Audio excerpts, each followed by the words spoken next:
Present झिटकी बाजार Madhubani.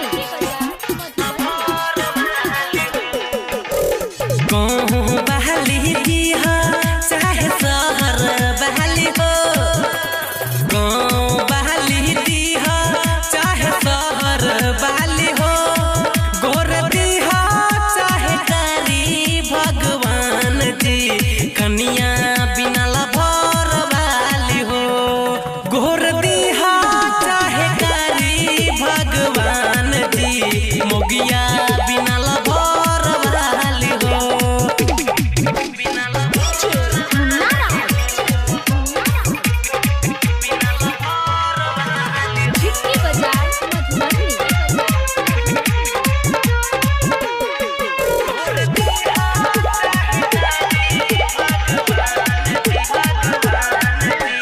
Jeans वाली दिहा चाहे टोपीस वाली हो, जींस वाली दिहा चाहे टोपीस वाली हो, गोर दिहा चाहे कारी भगवान जी मोगी बिना लभर वाली हो, गोर दिहा चाहे कारी भगवान जी कनिया बिना लभर वाली हो।